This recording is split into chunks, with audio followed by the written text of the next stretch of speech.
It's fine. What? Yeah, it's fine. Yes, I do. Despicable Me. Good evening, Oh, everyone. You yeah, I don't are care. listening to Women's Motorsports Network. I'm Melinda Russell, your host for tonight. You watch what you want. You got the It's been a clicker. couple of weeks If since I'd wanted to watch we were that, I'd able have to been talk watching it. to you and interview someone. I was traveling last week, so I'm back in Michigan where it's cold and snowy, and it's certainly not race weather, but hopefully very soon. The tracks around here will be able to get their practice nights in, and Yep. everybody will be a little bit happier and I told you they cheerier weren't racing if today they're because it's able to get to Easter. the racetrack and get their fix of racing. The show tonight is being brought to you by Send Out Cards.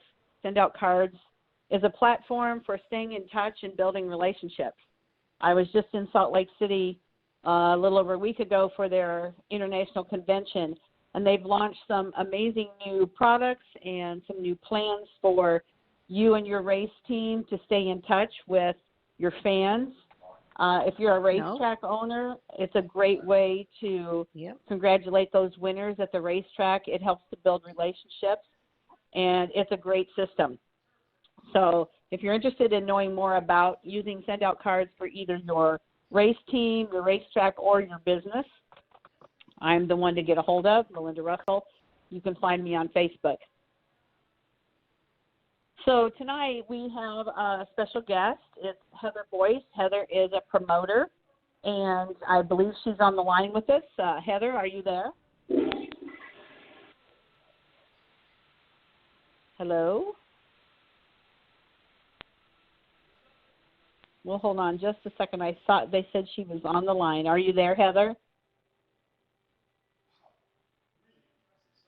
Okay. Well, we're just going to talk a minute, and maybe Woody will let me know that she's back with us. So maybe she's back now. Sorry, folks. I've been gone a couple weeks, and we're just having a little bit of difficulty here, so bear with us. So I know that the racing's going strong in the South and the West. I've stayed in touch with some people that I met through Facebook, which is how I've met almost all of you, and the people that I've been interviewing. I've met them through Facebook, which is an amazing tool if you use it right. It can be very damaging if you use it wrong, but hopefully we're doing it right, and we're meeting women with amazing stories from all over the United States and even out of the country. So it's a great tool. I've used it to make connections with people that own racetracks. I watch and follow a lot of other racetracks other than the ones right here in my area, and I find that it's a good way to get a pulse on what's going on in the rest of the country as far as racing is concerned. And in addition to that, women are being celebrated for the things that they're doing on Facebook, and so I've been watching and reaching out and making friends with a lot of those women, which has been, like I said, amazing. You don't have to be the woman that wins every race. You don't have to be the biggest track or the best track to be on our show or to be in our magazine. We do an online monthly magazine for the International Women's Motorsports Association. We highlight anywhere from 10 to 12 women every month, and if you're interested in reading an issue of the magazine, you can reach me on Facebook and just say, hey, I'd like to see a copy of your magazine. The people that are members of our association get that as part of their membership. We also are beginning to partner with other businesses, race-related businesses, that will be offering discounts to our members. And so we also like to highlight our members. So we're trying to go through the list and make sure that we tell the stories of those women. Some of them are very young, 6 years old, and some of them are older, and we won't go there with that age. So, but tonight Heather's with us. She's a promoter. I haven't met Heather in person. She lives in Oregon. but it'll be interesting to hear from a promoter side of racing what works, what doesn't work, things like that. So I'm excited to hear from Heather. We had an interview a few weeks ago with a lady that did tractor pulling, which was fascinating to me, even though I'm a farm girl and I grew up around tractors. That was pretty interesting. So we have a wide variety of ladies that we interview. So I think maybe Heather's with us now. Are you there, Heather? Yes, I am. Hi, Heather. This is Melinda. Welcome to the show. I'm Hi, excited thank you. Yeah, you're welcome. I'm excited to hear about your track and some of the things that you're doing out there as a promoter. So why don't you start by just telling our listeners a little bit about yourself, how you got involved in racing in the first place. Okay. Well, let's see. I started out, my dad used to take me and my brother. He sponsored a lot of cars out here and helped with the track quite a bit. So I kind of grew up out here, and then my brother started racing cage karts and moved into the full-size sprint cars. And I started helping with the go-kart program and then went to work for the next promoter, which was Brian Crockett, and then worked as the manager for a few years, and now I'm the promoter. Okay, so what's been your favorite thing that you've done at the racetrack? Sounds like you've done a lot of things. What's your favorite? My favorite job to have at the racetrack actually was probably scoring and working the back gate. You got the most one-on-one contact with the drivers, which was always really fun. So that was probably my favorite thing to do at the track. Okay. All right, because that way then you knew everybody too. Yeah, yep. Yeah. 10 days or so. So you were young when you started going to the racetrack. That sounds like a lot of the people that we interview. I'm not sure what day they're going to actually move in, because so once they get possession, they're going to about your track, the size have of it, some what kind of painting track done it is, and where stuff, it is, and they're going to just give us put a pool in. Kind of a resume. I mean, they'll move track, before the pool's done, but yeah. Our track is a quarter-mile clay high-banked oval, and it's kind of right off of the I-5 corridor in Oregon, just south of Eugene, about 20 miles. So we're right between the coast and the mountains. It's a nice place to be, and we've got a gorgeous gorgeous area here, lots of big trees, and it's a pretty cool place. It sounds like it. So what kind of racing goes on at your track? Our weekly classes include sprint cars. We've got 3 different classes of sprint cars that run here. 360s, limiteds, and wingless run a few times throughout the year. And then we've got a modified and a sport mod class that are sanctioned with IMCA. We've got late models, street stocks, and Hornets, and those all run on a fairly weekly basis, and then we get the occasional special event. Okay. So are you the one then that puts the special events together? Yep. Yeah. Okay. So why don't you tell us a little bit about maybe what your schedule looks like for this summer, special events that you might have, and we'll try to get the word out about what you're doing there. Great. Awesome. Well, we we actually had our first race March 31st, and then the last couple weekends have been rained out. Our weather, it's Oregon, and we do live up to our name. It's always raining out here. But we race pretty much every weekend all the way through September. We've got a lot of weekly shows. I think we've got 38 scheduled events here this year. Our biggest race every year is Memorial Weekend, and that's our Marvin Smith Memorial Grove Classic. Last year we got 41 360 sprint cars that ran, which was kind of ironic because that was Marvin's number, so that was a pretty big deal for us. Yeah, that's definitely our big show. We've got a lot that goes on with that, and then we finish our season out with monster trucks, which is just something different.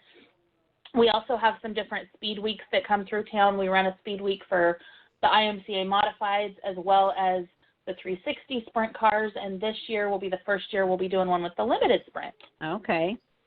Sounds like you're going to be a very busy girl, and you're going to be at the track most of the summer. Yeah. Oh, yeah. Do you have another? Yeah. do you have another job, or is this your full-time job that you have? This is pretty full-time, but I also do work for a CPA office. So today was a busy day, but a happy day because that season ended. And now I can kind of focus my attention fully on the racetrack until the end of the year when I go back and help out again. Right. I also worked in a CPA office, and I know this is like the hallelujah day. Yes, so it is. That's good. You've got that behind you. So yes. I'm going to give you a chance to maybe give a shout out to some of the people that help you around the track, and then I'm sure you probably have some like marketing partners or people that are sponsors for you. I'd like for you to have a chance to kind of tell us who those are and acknowledge them. Oh, great. Well, thank you. Yeah, we've got a really good team here. In fact, my staff has been doing this at Cottage Grove Speedway and other speedways. We've got a total combined experience of over 250 years now that we've all been doing it when you add up all of our experience. Our flagger, Rick Daniels, has been doing this for 36 years, I think. My right hand at the racetrack, Lester Hankins, he does every job possible. And then we're really lucky to have Brian Crockett as our track prep guy, and anybody from the West Coast and the sprint car world knows that name, and he's definitely worth his weight in gold out here, and he's actually been my mentor through this whole process as well. And sponsors, yeah, no racetrack can survive without them. We've definitely got some really good ones. I think our three biggest, I'll just give a shout out to them right now, are the ones that actually sponsor our classes, and that's Mohawk Metals, Todd's Auto Body, and Quality RV. They've been really good to us the last few years. Okay. Yeah, nobody can survive without a marketing partner if you're in the race world. So I always like to give you a chance to thank those people. So yeah, we've been blessed with some really good ones. Yeah, you're lucky. You're lucky that's the case. So how many years have you been the promoter then? This will be my third year as the actual promoter, and I was the general manager for 3 years before that. Okay. And did you have a promoter then, or did you do that job as the general manager? I basically did that job as the general manager. I worked under another guy, but you were the last one to eat it. So did you put it back, of the or promoting as well, along with him? Well, it's okay. still in there. So when you're in Oregon, I'm in Michigan. So tell me what do you do to promote your racetrack? What are things that you feel have worked? Is it Facebook? Is it advertising, word of mouth? What is it that has worked the best for you? Yeah, Facebook's great because you can do a lot with very little. I think that radio has done a lot for us as well, getting the word out, and definitely word of mouth. We try to have a different gimmick every week, whether it's ladies' night or kids' night, or we're doing something special for the drivers. Whatever it is, we try to have a special every week and really promote that and get a different group of people in here. And, hopefully we always try to get a few new people that have never been before every week and make them fans. And I think by doing those special event promo nights, that really you can cater to a different demographic every week. Right. Yeah, that's true. I agree. So why don't you give us an idea of what some of those ideas are? Because maybe some other track owners might be listening in and would like to have some new and fresh ideas. Sometimes it's easy to keep doing the same old thing. So would you mind sharing some of the things that you do, some of your special nights? Sure, of course. We started one thing a few years ago, and that was Kids Night. And so we let all the kids 12 and under in for free, and then we give away bicycles. And the racetrack usually buys 6 or 7 bicycles, and then drivers buy them and donate them. Local businesses buy them and donate them. We give away between 30 and 40 each year to the kids that come. And we really promote it with the schools. The schools are great with working with us, handing out flyers that the kids can take home, letting their parents know that the kids are free. And those nights have really gone over pretty well. And it gets our next generation of race fans starting to be involved. Right. So that's always been a really good one for us. we do ladies' nights, which I think are pretty common anymore with people. And then we've also we do a lot of 2-day shows where we've got a shorter night on Friday, just maybe 2 or 3 classes run, but we do those for $5. So there are $5 Fast Fridays, and that lets the people that maybe think that they can't afford to come on a Saturday come in at a discounted rate and get just a kind of a half show. Mhm. Okay. That's good. I haven't heard of that, so that I'm writing these down in case I run good. across anybody else that has needs some ideas. So, any other nights that you want to share with us before we move on? I'm trying to think. Those are probably our biggest. We also do a fan appreciation night. That one's kind of fun. We we discount the races for the fans a few dollars, and then during intermission, all of the cars that are racing that night come out onto the track, and we let all the fans come down and actually get up close to the cars, get autographs, hero cards from the drivers, that kind of thing. And that one's really a lot of fun too. Okay. All right. So what is it that you enjoy about being, not just being a promoter, but being involved in the motorsports industry? It's something I've really grown up with, and it does feel like a second family out here. I really like the people I get to work with and work for every week. We've got a great group of drivers, a great staff, and they really make this job a lot of fun. Racing it's what I enjoy, and it's what I like to go do, and I'm just really blessed to be able to get to do that for a career. Okay. So,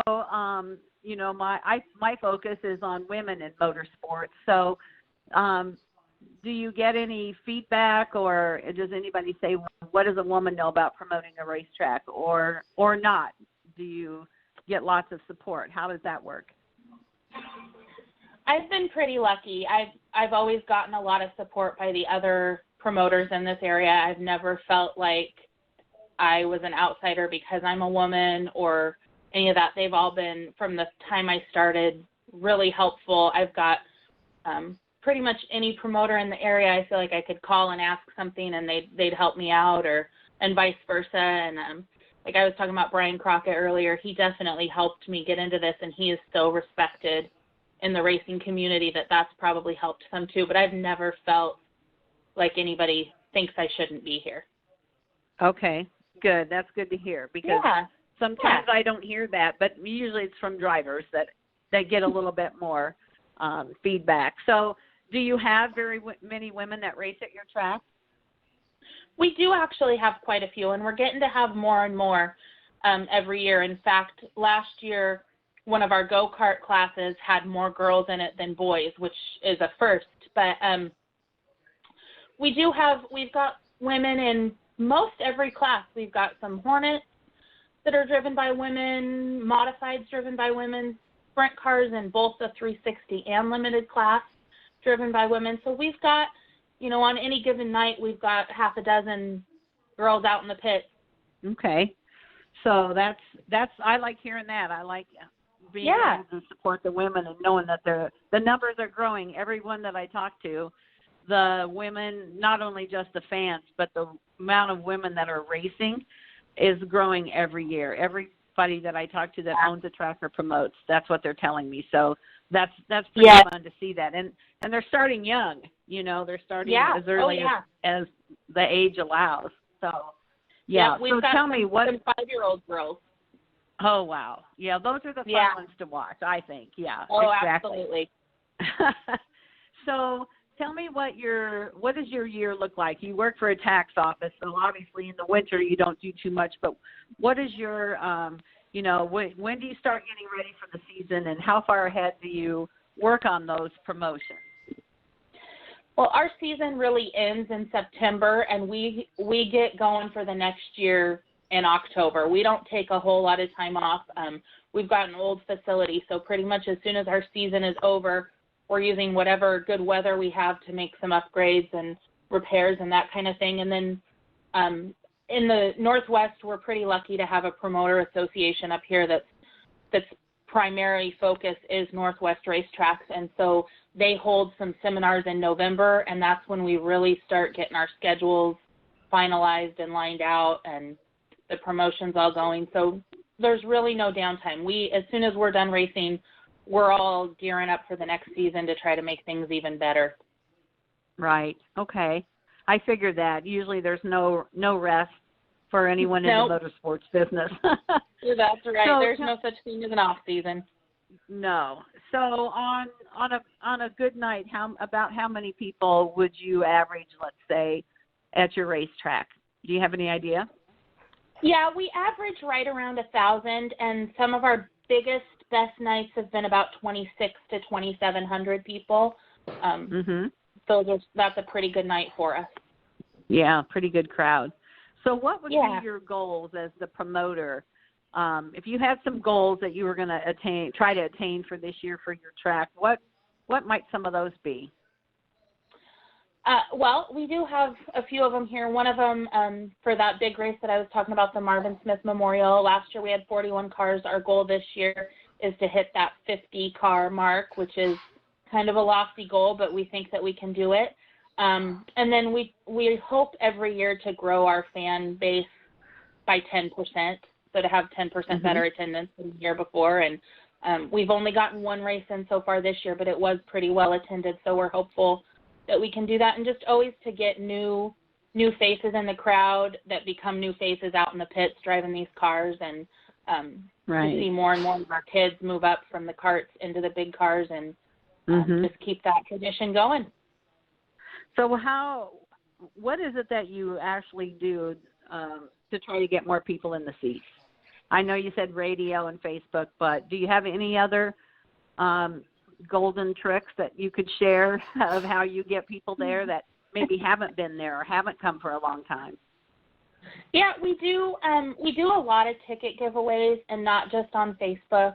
We just did one, and it actually rained out, so it's being pushed to this weekend. But we're a small town of 10,000 people, and there's not a lot of big businesses, but there's a lot of small businesses. So we did a shop local business night, and we took 2 tickets to every business owner in town to try to get them to come out and see what we're all about. And, maybe they'll want to advertise out here. Maybe they won't. Maybe they'll come back and become a fan, but hopefully they'll just, that'll kind of strengthen our business community with each other. And so stuff like that, where if somebody said a long time ago to me that the most expensive seat in your facility is the one that's empty. And so even if we have to give a ticket away, those people are going to hopefully come back and spend some money at your concession stands and your souvenir booth. And so we're never scared to give those tickets away if it's for the right cause and we think that it's going to be a benefit.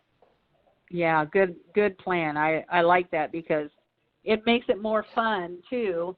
If the stands are full, it's a lot more fun for the drivers and a lot more fun for the fans. And like you said, you hate to give them away, but you want people to come and experience it. So it's probably a good thing to try and see how that works. So yeah, that's a good tip for other tracks. So what do your friends think about you being the promoter at a racetrack? Well, this job can be pretty trying at times, and it definitely takes a lot of your time. So unfortunately, pretty much the friends that I've got left are people that are out here doing this job with me, and I've got some really good ones, but they're the ones that are out here working with me every week. So okay. That seems to be the case, though. When my kids played sports, those parents were my friends. That's kind of how life goes, isn't it? Yeah, exactly.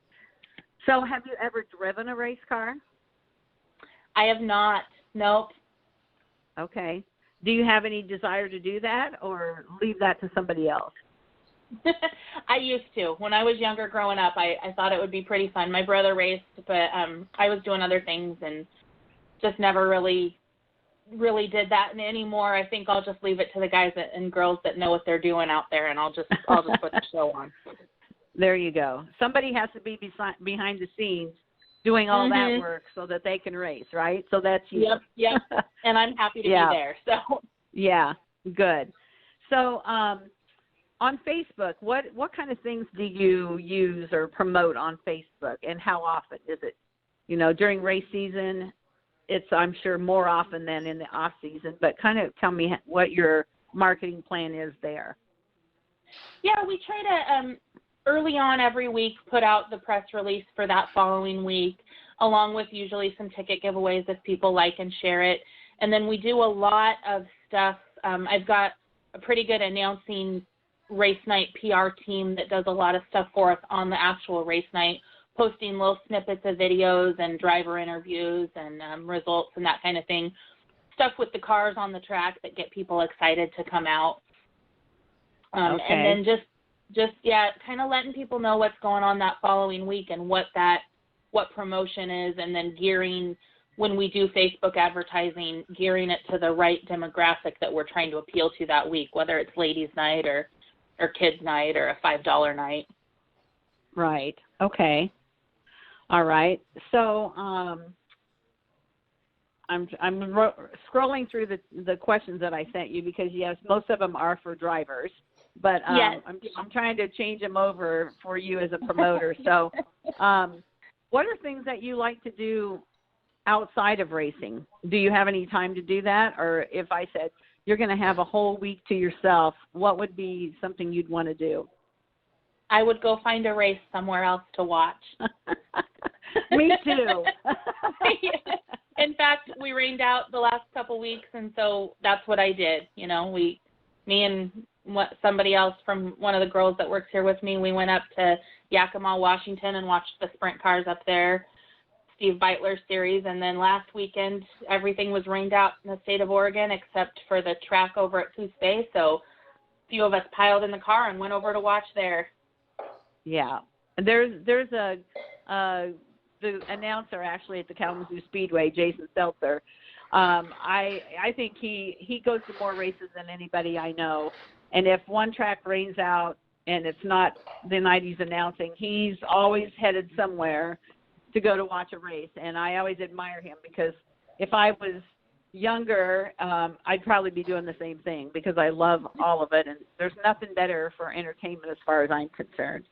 So I agree. That's kind of fun. There's really not. Yeah, you and he would get along good, because you'd be going to races all the time. So. Yep, exactly. What else is there? Yeah, exactly. So on, you know, everything doesn't run perfect at racetracks. We all know that. There's things on the track and off the track that are not always as good as they could be. Do you ever have nights at the racetrack that you think, okay, I can't do this anymore? Or is the passion, yes, okay, I figured. But the passion is there and it keeps you coming back. Yeah. So how do you deal with a bad night? Yeah. Oh, so you know, some weeks I deal with it better than other weeks, but. So, yeah, we'll just leave that at that. So, do you have any, like, I know you said that, you know, you work with your businesses and things. So do you ever do any work with, like, maybe some of your community groups or, like, charities or anything, invite them to the racetrack, or have you done anything like that? We've been working on something. We haven't quite ever been able to get it together, mostly because I've had a hard time connecting with the right people in all those groups, but we do want to have a service organization night at the races too, where we invite all those people to come out and enjoy a night. And so right now, kind of the most we've been able to do is the ones we have connected with have 50-50 raffles out here throughout the year, and they can earn a little bit of money that way. But that's one thing that I'd really like to be able to have happen. And I think part of it is because those groups tend to switch their boards every year, and you never know who to talk to and how to get. That's been a tough one for us to put together. Yeah, that's true. That's true. But that's a good idea to absolutely, to do that. Our tracks here do the 50-50 thing, and that goes over really well. And it's nice that, you know, the fans are able to help the different organizations. So, so I'm going to ask you kind of a off-the-wall question a little bit. You know, a few weeks ago, Kevin Harvick's window came apart, and there was a big hoo-ha about fans being allowed to be involved in rulings at the track. And everybody has an opinion, even at little tracks. And it all goes through social media, so you see it all because you're the promoter. So do you ever have anything, are you the one on Facebook that kind of has to calm people down, or does somebody else take care of that? Depending on the situation, I'm usually, we've got half a dozen people that are allowed to comment on our Facebook as Cottage Grove Speedway, but any type of a situation that's heated, it's typically always me that handles it. And I feel like responding is better than not, but you definitely have to make sure you do it in a tactful way. Yeah. And that's tough because Facebook can go viral so fast and get out of control. I share a lot of postings from over 250 racetracks on Facebook onto the International Women's Motorsports page, but they're all positive or they're all about events and things. And but I see a lot of things, and I think if we want the sport to grow and continue to grow, then people have to keep those off of there, and they need to settle them behind the scenes. And that's something I think as a promoter you probably encourage your drivers, if they have a problem, to come to you or the ownership or whoever it might be. So do you have any comment about any of that? I think you're absolutely right. In order for things to grow, people need to be mindful of what they say on social media. And there was a thing that went out a while back about how the people who are going to kill this sport are the ones that claim to love it so much. And they're passionate about it just like we are, but they go about it in the wrong way. And if somebody's not familiar with what's going on and they just see some of these negative things, then they're going to find something else to do with their weekends. So I think that's, you do. And I think that's part of why I believe that responding to them is better if you can do it in a tactful way, because sometimes that can just calm the fire down right now. A lot of times it's a miscommunication. They don't know what happened. They're posting about something that they heard from 3 other people, and you can diffuse it. And then as the moderator of a page, you can always delete what they put. So there's been times where you just can't calm them down, and you just delete the whole thread and hope that it stops there. Yeah, exactly. So as a woman that's involved in motorsports, if you had a younger person come to you and say, I love motorsports, I'd like to get involved somehow, what would you say to that person? Is it a good thing to do or not, or how would you guide those young ladies? I think absolutely the sport needs to grow, and so it needs those young people to keep it going. And if somebody's passionate and wants to come find some way to be involved out here, we will absolutely help them do that. In fact, I've been working at the different racetracks for quite a few years, and I've got a girl, she still works for me now, but she used to race go-karts, and we had a winter series. She wanted to come up in the tower and help me score, and she was 8 years old.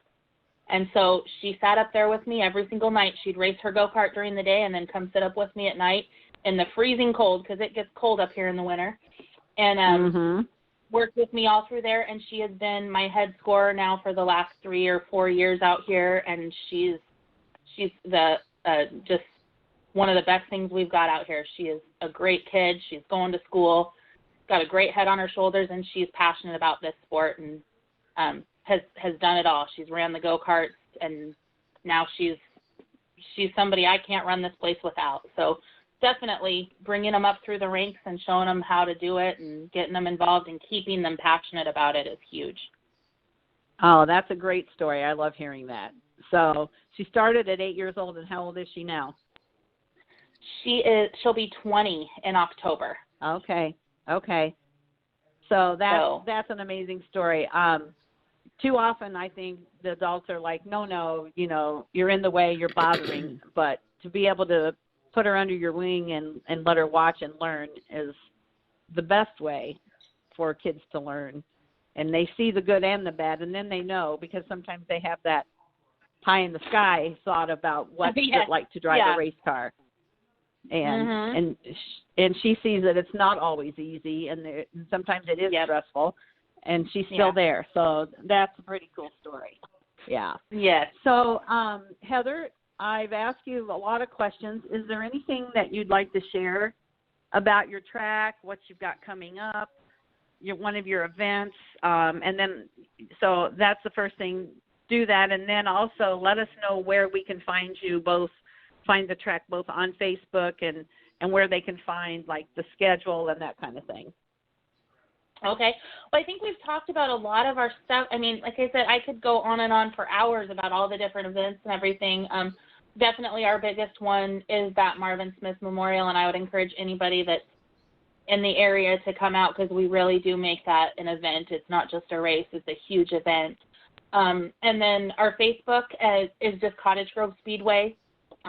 So we're really easy to find that way. Our website is www.cottagegrovespeedway.com, and our schedule for the big cars and go-karts are both together on the schedule tab, as well. All our information's under the fan information tab. My phone number's on there, so we're pretty easy to contact if you've got questions or want any other information. Okay, that's awesome. So we want to get 50, did you say, sprint cars at your event? Yeah, we're hoping for 50 this year. Last year was 41, so we're hoping to hit that 50 mark. All right, so we're putting the word out. We need 9 more, plus the ones that were there last year, for you to hit your goal. Yep. And right. And so I know that you've started. We haven't even started racing here in Michigan because we had snow the last 2 days, and they haven't even got their practice nights in. But hopefully this weekend it's going to start warming up, and we're going to be able to go to the racetrack, and that's going to make everybody feel so much better around here. It's been a long winter. Long winter out there too, I'm sure. Yes. I think it's been that way everywhere. I think it has been. So, Heather, I just want to thank you for letting me tell about your racetrack tonight and what you do as a promoter. Everybody's always looking for something new and different to get people to visit, and so you've given us some good ideas tonight, and I appreciate that you were willing to share those with the people that are listening. And I just wanted to thank you, and hopefully we'll stay in touch. And just a side note, if you would send me your mailing address, I'd appreciate it. I've got a little something I want to send to you in the mail.